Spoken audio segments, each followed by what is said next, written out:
ద్రోణుడు భీష్ముడి ఆహ్వానాన్ని స్వీకరించి హస్తినాపురంలోనే గొప్ప గురువర్యులుగా ప్రసిద్ధి చెందాడు. అలా పాండవులకి కౌరవులకి బాల్యం నుండి శిక్షణ ఇస్తూ వీరులుగా మార్చాడు.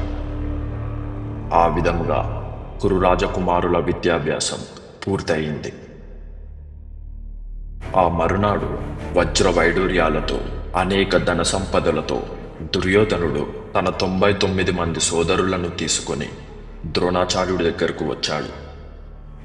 పాండవులు కూడా అనేక బహుమానాలని గురుదక్షిణగా తీసుకొని వచ్చారు. అది చూసిన ద్రోణాచార్యుడు ఎంతో సంతోషించి, వీరుల్లారా, మిమ్మల్ని చూస్తుంటే ఎంతో గర్వంగా ఉంది. కానీ మీరు తెచ్చిన ఈ బహుమానాలు నాకు సంతోషాన్ని ఇవ్వవు. దయచేసి తీసుకెళ్ళిపోండి అని అన్నాడు. దానికి ఆ రాజకుమారులు, మరి మీకు ఏది సంతోషాన్ని ఇస్తుందో చెప్పండి గురువర్య అని అడిగారు. అది విని ద్రోణాచార్యుడు, కుమారులారా, కొన్ని ఏళ్ల నుండి మీ తాత భీష్ముడి ద్వారా ఎటువంటి లోటుపాట్లు లేకుండా ఈ హస్తినాపురంలో ఎన్నో మర్యాదలు స్వీకరిస్తూ రాజగురువుగా జీవనం సాగిస్తున్నాను. కానీ నేను ఏ రోజు సంతోషంగా లేను. ఎందుకంటే గతంలో జరిగిన ఒక సంఘటన నా మదిని ఎప్పటికీ కుదిపేస్తూనే ఉంది. అది మీరు తీర్చగలరా? ఒకవేళ తీరుస్తే అంతకు మించిన గొప్ప గురుదక్షిణ మరేదీ లేదు అని అడగగా, దానికి పాండవులు కౌరవులు, అదేంటో చెప్పండి గురుదేవా, తప్పకుండా తీరుస్తామని అన్నారు. ద్రోణాచార్యుడు వాళ్ళకి తన చిన్ననాటి స్నేహితుడు అయిన ద్రుపదుడు గురించి చెప్పడం మొదలుపెట్టాడు.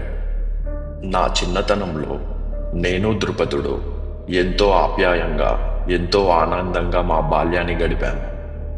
మా స్నేహం ఇలా ఎప్పటికీ ఉండాలి అనే భావంతో ద్రుపదుడు తను రాజు అయ్యాక రాజ్యంలో సగభాగం ఇచ్చి సమానంగా చూసుకుంటా అని మాట ఇచ్చాడు. కాలాంతరం తాను రాజు అయ్యాక నన్ను మర్చిపోయాడు.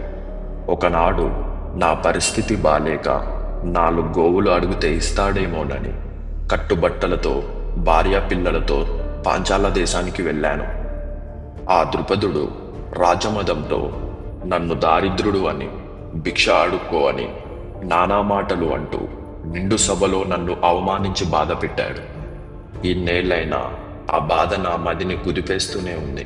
అది తీరాలంటే ఆ పాంచాల దేశపు రాజు ద్రుపదుణ్ణి సర్వం కోల్పోయేలాగా చేసి వాణ్ణి కట్టి నా ముందు పడేయాలి.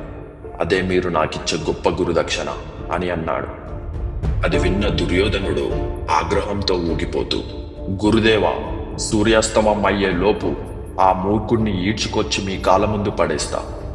దుశ్శాసన, చిత్రసేన, వికర్ణ, పదండి, ఆ మూర్ఖుడికి మనం వస్తున్నామని సమాచారం పంపండి. మన ఆయుధాల్ని, సర్వసైన్యాన్ని తీసుకొని తక్షణమే యుద్ధానికి వెళ్దాం, పదండి అని దుర్యోధనుడు తన సోదరులను సైన్యాన్ని తీసుకొని యుద్ధానికి వెళ్ళాడు.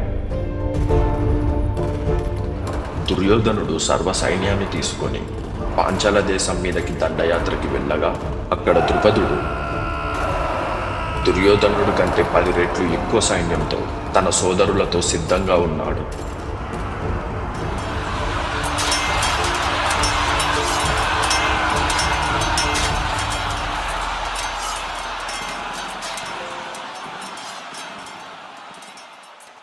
ఇక్కడ ద్రోణాచార్యుడు పాండవులు ఏం జరగబోతుందా అని వేచి చూస్తున్నారు. అలా మధ్యాహ్నం అయ్యేసరికి దూరం నుండి కొంతమంది రావడం ద్రోణాచార్యుడు గమనించాడు. అది ఏమిటంటే, ద్రుపదుణ్ణి గెలవలేక కౌరవులు ప్రాణాలు అరిచేతిలో పట్టుకొని అక్కడి నుండి పారిపోయి వస్తున్నారు. దుర్యోధనుడు ద్రోణాచార్యుడి పాదాల చింతకు వచ్చి, క్షమించండి గురుదేవా, నేను అంచనా వేసిన దానికన్నా ద్రుపదుడు చాలా బలవంతుడు. వారిని గెలవలేకపోయాం అని దుర్యోధనుడు గురుదక్షిణ ఇవ్వలేక బాధపడుతున్నాడు. అకస్మాత్తుగా, నన్ను ఆశీర్వదించండి గురుదేవా అని ఒక శబ్దం వినిపించింది. అర్జునుడు ద్రోణాచార్యుడికి నమస్కరిస్తూ తాను వెళ్ళడానికి అనుమతి కోరాడు. ఒక్కసారిగా అక్కడున్న వారందరూ ఆశ్చర్యపోయారు. ద్రోణాచార్యుడు అర్జునుడితో, ఏం మాట్లాడుతున్నావు అర్జున? ఇంత సైన్యాన్ని తీసుకెళ్లిన దుర్యోధనుడే ఏమి చెయ్యలేకపోయాడు. నీ దగ్గర ఏ సైన్యం ఉందని వెళ్దామనుకుంటున్నావు అని చెప్తుండగా అర్జునుడు, నాకు ఎటువంటి సైన్యం అక్కర్లేదు గురుదేవా, నా అన్న భీముడు నేను ఇద్దరం చాలు ఆ ద్రుపదుణ్ణి తెదించి తీసుకురావడానికి మీ ఆశీర్వాదమే మాకు కొండంత బలం. అన్నగారు దుర్యోధనుడు చెప్పినట్టుగా సూర్యాస్తమం అయ్యేలోపు వాడి తల మీ కాళ్ళ ముందుంటుంది. నన్ను నమ్మండి గురుదేవా అని అనుమతి కోరాడు. దానికి ద్రోణాచార్యుడు విజయోస్తు అని ఆశీర్వదించాడు.